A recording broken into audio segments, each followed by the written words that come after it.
Thank you, Lloyd. We have two more presentations, folks. Gay DeVoe is next. And I want to tell Lloyd something Gay DeVoe told me. He said Dick Earnhardt hit 100 home runs. He said the whole Red Sox team this year will not hit 100.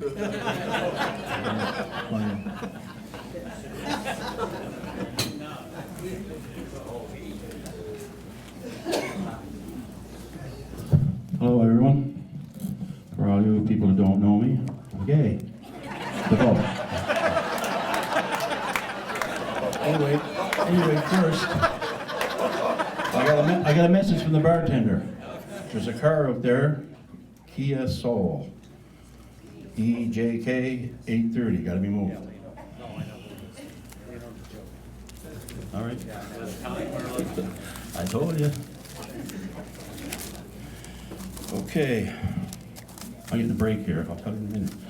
For those of us who spent our entire school years attending elementary, junior, and senior highs, it seems like Mt.Carmel High School was there forever, when in fact it was only in existence for 16 years, from the time it opened in the fall of 1954 till it closed in 1969 with the arrival of Beck. However, though, during those 16 years, Mount Carmel made its mark as one of the greatest high school sports institutions in the province of Nova Scotia. And most of that was because Mount Carmel was blessed with some excellent coaches, like John Gillis, who coached the Mounties to 2 provincial high school championships in basketball and 1 in soccer. And Karl Marsh, who coached his team to the only provincial Class A soccer championship in the history of the Waterford. All these championships in a short span between 1963 and 1968. That's 4 provincial championships. Tonight we're on one of those teams. The Karl Marsh coach, 1962-63 Nova Scotia High School Headmasters Soccer Championships. And Karl, like the break I'm getting, Karl has agreed that he's gonna tell you all the particulars about that championship weekend. Anyway, members of that team who couldn't make it tonight with prior commitments are Captain Claude MacKenzie, Mickey Stephenson, Ray MacPhee, Marner Flemming. Does anybody know where Marner Flemming is? We're trying to get a hold of him for 3 years now. Anyway, Jerome Ridi, and I think Bobby McKenzie. Bobby McKenzie called me yesterday, said he was coming, but is he here? No, he's not here. Okay. So right now, I'm going to call up, before I get Karl, I'm going to call up the players that are here. They received their certificates, plus Karl. The members of that team that are present are John Melvin Angione, Billy Mucky McDonald, Ray Kavanaugh, Joe McDonald, and Richie Wilcox. Yeah, Richie Wilcox. Along with our legendary coach, Karl Marsh. And one thing else I'd like to mention about that team, today most of the team's rosters are made up of players in grade 11 and 12. And you might get the odd guy in grade 10, But what was amazing to me, 2 players played with that team, Ray Kavanaugh and Bobby McKenzie. They made the team in grade 8. I mean, you don't hear that today, and it's a credit to them. Anyway, before I call Karl up, because I'm going to get out of here, because, one more thing I want to say is that, where are we at here? Oh yeah, I'd like to take this time to recognize one more person here tonight with an impressive accomplishments of her own, who's celebrating a very special day today. A long time and dear friend of mine, although it'll probably be former friend when this night is over. As a young lady attending Mount Carmel High School, she was the captain of the cheerleading team during her high school years. In 1967, she was voted the high school's teen queen. In 1968, she was valedictorian at her high school graduation. Very impressive. And oops, I almost forgot. In 1972, she married her high school sweetheart, Ray Kavanaugh. So 3 out of 4 isn't bad. And today, July 11th, 2015, Carmi Kavanaugh becomes our newest senior citizen. Happy 61st birthday, Carmi. So let's say we're going to sing a little happy birthday. Happy birthday to you. Happy birthday to you. Happy birthday, dear Carmi.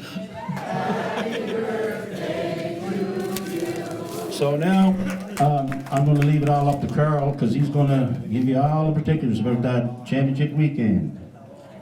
You know, lots of time. Thank you.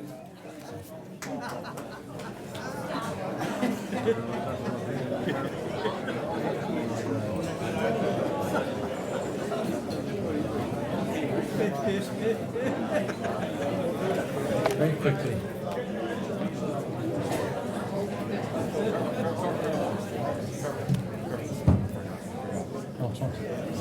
Oh, I almost forgot. We have 5 deceased members of that team. That just skipped me, so I apologize. The 5 deceased members, and I'd like to call up their spouses to come up and get the certificates and go into the room and get their pictures. For Bob McDonald, would Wanda come up? Wanda's still here? Wanda MacDonald. What did I say? Bob McDonald, did I? Bob MacDonnell. Sorry, Wanda.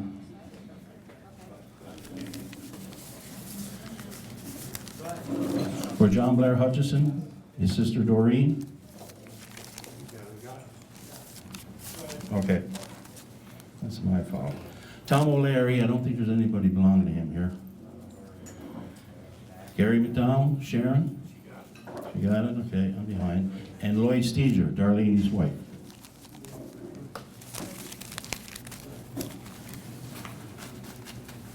Okay. Thanks, Gabe.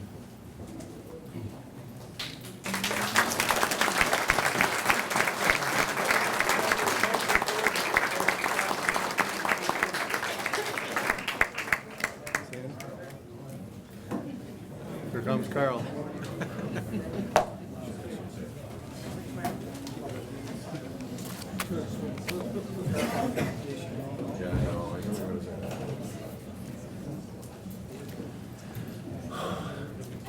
In 1963, I was going into my 3rd year teaching at Mt.Carmel, and I had the great opportunity to coach these fellas. Okay, so that year we played in the Cape Breton High School League, and we beat Sydney Academy out, and then for the Cape Breton Championship in Thompson High, and then we beat out Pictou in a hard-fought series.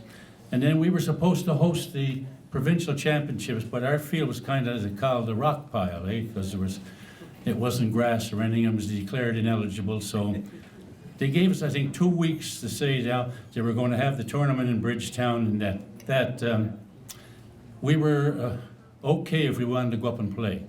So we had 2 weeks, and we said, sure, we're going to go up. And we had to go to Dominion and get some kind of an old van, and we got half of them in there, and Mike Roberts drove Sadie Gildas's big long car, I don't know what it was, and we got the boys up there, and it was just up our alley. The only thing is, we played on grass, which was really up our alley, but it had been raining for about 3 days, and it was windy and dirty. So in that first game on Friday night, before that we had a banquet. And they were all kind of thinking that they were going to put it to us, I think, and so. But we fooled them. We beat the home team 2-1 in that game, and Claude MacKenzie scored the first goal, and they scored, and it was 1-1. And there was a big puddle in front of their goal, you see, and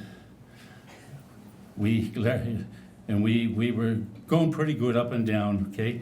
And Gary McDonald, he was one of my center halves. He put the boots to one, and she landed smack dab in the middle of that puddle. And the goaltender was dancing around, deciding whether he was going to figure out if he was going to get that. And bingo, who comes straight through? It was John Angione. Bingo, in the net she came, okay? And we scored the winner in that game. So the next game, we played Hants, and it was the same kind of weather. Only they had to win the first half, and they were kind of putting it to us, but we held on, and the wind turned around the second half, and Claude scored again. Was Mickey Stephenson scored first, and then Claude scored again, and we won the championship. But little sidebar, Joe Walker, a young guy we didn't know at the time, he was the phys ed instructor and a coach there, and father was George Walker, former mayor of New Waterford. Okay? And at the banquet, like I said, they were it was great. They did everything for us, but they kind of were thinking we were the country bumpkins, I think, and that we weren't going to do too well.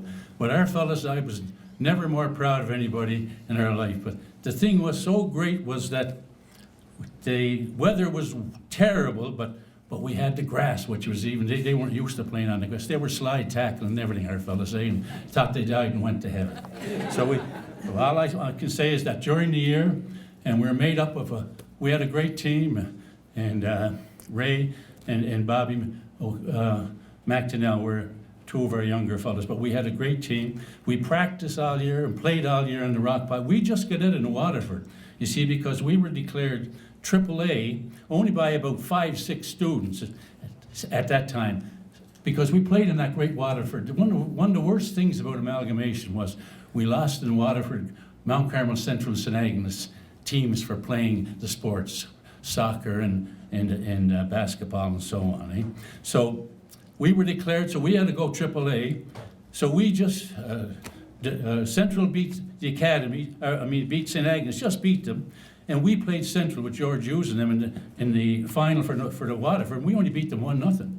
So we go away to Bridgetown, they go away to Hants, they won the AA, we won the AAA. So coming home, the fire engines met us, and we all got to drive in the fire engine, and we all, Central School is gone now, and they had a big homecoming for us at the school there. But like I said, these guys here, I was never so proud in all my life for these, and I want to congratulate these guys and welcome them into the Waterford Sport Heritage Hall of Fame.